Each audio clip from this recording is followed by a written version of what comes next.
Justru kini Mutiara pun sempat meminta satu permintaan kepada Kenjo untuk menjauhi dirinya. Namun ternyata Kenjo sendiri menolak permintaan dari Mutiara, karena sampai kapanpun Kenjo tidak akan pernah bisa jauh dari kehidupan Mutiara. Bahkan ketika Bu Mutiara, maksud saya Ibu Cynthia saat itu sempat memerintahkan Kenjo untuk segera bertindak lanjut dengan Mr. Lim yang ada di Singapura untuk mengecek langsung di sebuah hotelnya. Pada saat itu Kenjo ditugaskan bersama dengan Sandra, namun Kenjo juga sempat meminta kepada Ibu Cynthia untuk supaya bisa mengajak Mutiara mengenai perihal tentang masalah seafood. Itu artinya Kenjo saat ini masih saja tetap bertahan untuk supaya bisa dekat kembali bersama dengan Mutiara.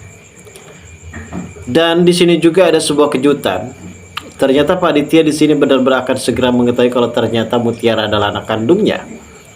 Ketika ada beberapa poin penting yang perlu kita ketahui saat ini mengenai perihal Rianti, yang saat ini akan sangat begitu terkejut juga karena Rianti sempat dipaksa oleh Kenjo untuk menjenguk Mutiara. Entah keinginan dari Kenjo ini ada motif tujuan tertentu ataukah tidak, yang pada intinya Kenjo dan juga maksudnya Pak Aditya dan juga Rianti saat itu sempat menjenguk Mutiara. Dan di sini Rianti akan sangat begitu terkejut sekali ketika berada di kaki dari Mutiara ternyata ada tanda lahir yang sangat begitu tidak bisa dihapus.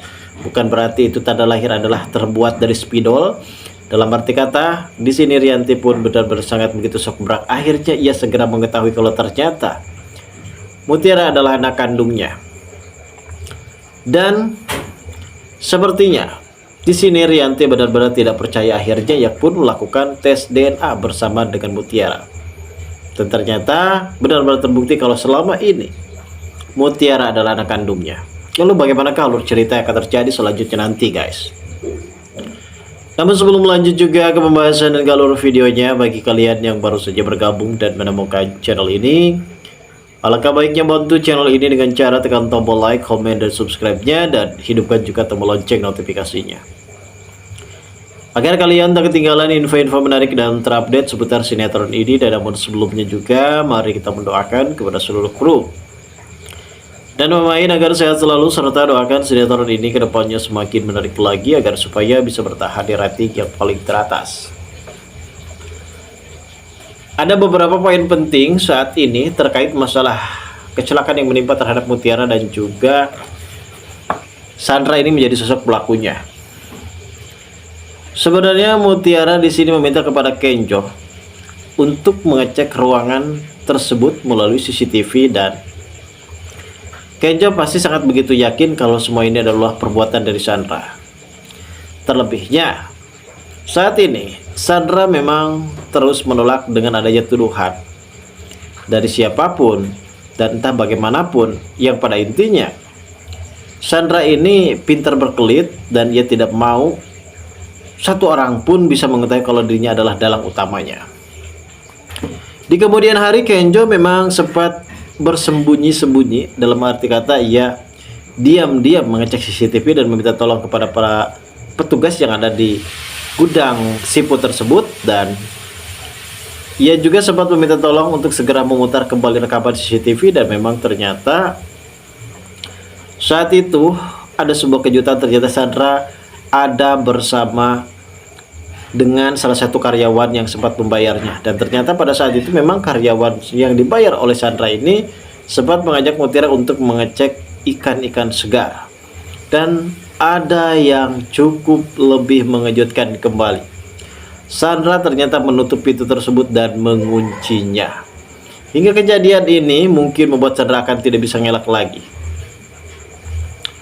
Dan pengakuan dari karyawan tersebut pun akhirnya mengakui kepada Kenjo kalau ternyata ia juga adalah orang suruhan dari Sandra, dan semua benar-benar terbukti dan menyudutkan kepada Sandra.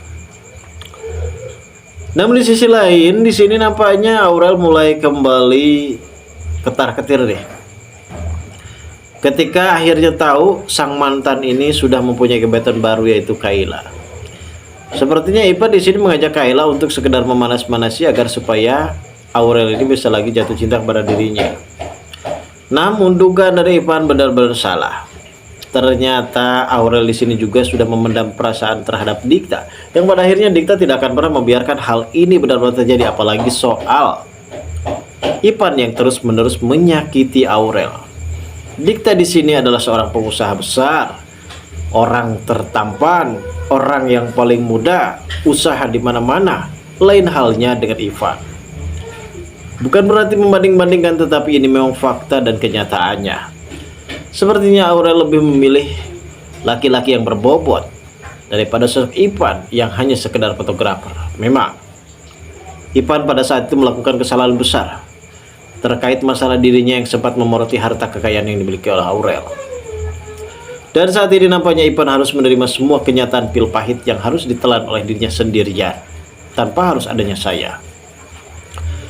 Dan di adegan selanjutnya ada beberapa poin penting terkait masalah Ibu Rianti dan juga panitia, yang dimana mereka ini selalu berantem dan berantem terus guys. Dalam hubungan rumah tangganya tidak pernah akur, dan sampai detik ini juga mereka terus-menerus melakukan pemberantaman yang cukup lebih hebat, cukup lebih dahsyat. Dan ketika pada saat itu panitia yang ingin melakukan olahraga, sepertinya ia ingin golep di lapangan golep, namun ternyata Rianti pada saat itu sempat melarang, dan ia juga meminta kepada si botak untuk menutup gerbangnya dan si Yanto tidak mengantar panitia. Namun ternyata mereka sudah kong kali kong bersama dengan panitia, yang pada akhirnya kini panitia benar-benar sangat begitu kesal terhadap Rianti. Dan di poin ini guys, nampaknya ada Mutiara yang sempat terbaring lemah di dalam rumah sakit, walaupun saat itu ia sempat benar-benar berterima kasih dan bersyukur kalau ternyata Ibu Widuri masih sempat meluangkan waktunya untuk menengok Mutiara. Walaupun Widuri ini bukanlah ibu angkatnya, namun Ibu Cynthia mempunyai karakter yang sama dan juga wajah yang sama dan mempunyai sifat kebaikan yang sama. Dan di sini juga Mutiara sempat mengeluarkan kata-kata yang cukup lebih tidak enak body ini di hadapan Kenco. Mutiara sempat mengatakan kepada Kenco untuk supaya menjauhi dirinya, karena mungkin terlebihnya Mutiara sendiri di sini selalu mendapatkan bahaya, ancaman yang selalu ada di dalam kehidupannya kalau dirinya terus dekat bersama dengan Kenco. Namun Kenco sempat menekan hal tersebut, kalau ia akan selalu memastikan tidak terjadi lagi terhadap Mutiara, dan bisa saja kali ini Kenjo akan segera menjebloskan Sandra dan juga salah satu karyawan gudang tersebut ke dalam sebuah penjara. Lalu bagaimana keseruannya? Kita tunggu saja kelanjutan ceritanya nanti sore. Terima kasih bagi kalian yang sudah menonton video ini.